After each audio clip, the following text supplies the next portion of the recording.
Have you ever had this feeling? Yesterday you trimmed her nails, and today she deliberately chewed up the documents on your desk. You come back after being away for a few days, and she doesn't even look at you. She might even pee directly on your bed.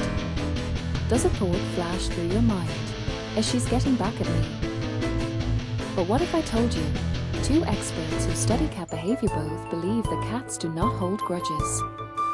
So what is she actually doing? Insight from the first expert: don't project a human script onto cats. Animal behavior scientist John Bradshaw once made a crucial point: we easily impose a human or moral script onto animals. What is a moral script? It's the thought process: you made me unhappy, so I'm going to make you feel bad too. But a cat's brain doesn't actually work that way. She remembers unpleasant experiences. She remembers who grabbed her for a bath. She remembers which situations made her stressed. But remembering isn't the same as wanting revenge. She's more like thinking, this stresses me out, I need to avoid it. Not, I'm going to devise a plan to make you pay. That's something only humans do. Observation from the second expert: what you think is revenge is often anxiety. Cat behavior consultant Mikel Delgado is also often asked, did she pee on my bed on purpose? Her answer is straightforward: no. When cats are stressed, they seek out the place that feels safest. And your bed is the place with your strongest scent. She's not declaring war. She's self-soothing. It's like how some people, when stressed, hug a pillow, eat snacks, or scroll through their phones. The cat's version might just be, I need to sit in this place that smells like my human to calm down. As for shredding documents, many times it's just releasing stress, fulfilling a need to chew, or simply finding paper fun to play with. We see provocation. What she feels is actually unease. Further understanding. Actually, the most interesting part of this question isn't the cat. It's us.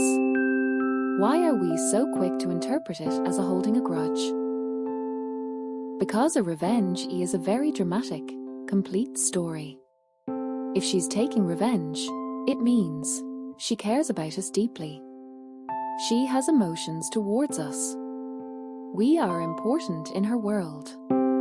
But if the truth is simply, she's very stressed. She's a bit anxious.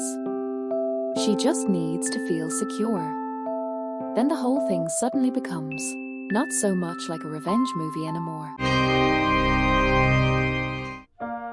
Cats and life. Actually, this happens every day in the work environment. You reject a colleague's proposal in a meeting. Afterwards, they become quiet. You correct a mistake. The other person starts interacting with you less. It's easy for us to think, is he holding a grudge? But maybe he's just feeling a bit frustrated, needing time to process his emotions, or simply doesn't want to discuss that topic right now. Silence isn't necessarily a Cold War. Distance isn't necessarily hostility. Sometimes it's just, I'm not feeling great right now, I want to be quiet for a bit. People are like cats.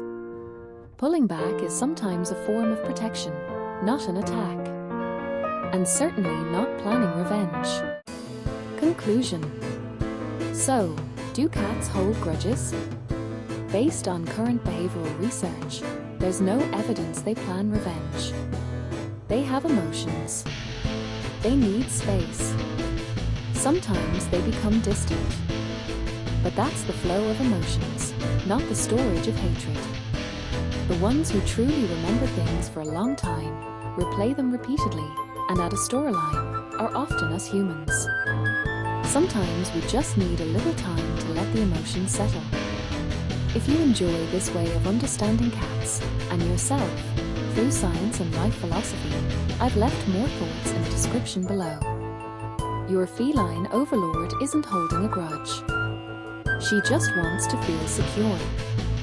And if we engage in a little less dramatic interpretation and a little more understanding, many conflicts might not happen. So I'm also curious, what are the most common stress reactions you see in your cat? Do you have any methods to help her through it? You are very welcome to share your interesting stories in the comments section. Our community of cat butlers relies on everyone's stories to become warmer and more supportive. If you want to learn more about seeing the world from a cat's perspective and understanding yourself through cat philosophy, remember to like, subscribe, and hit the notification bell. See you next time.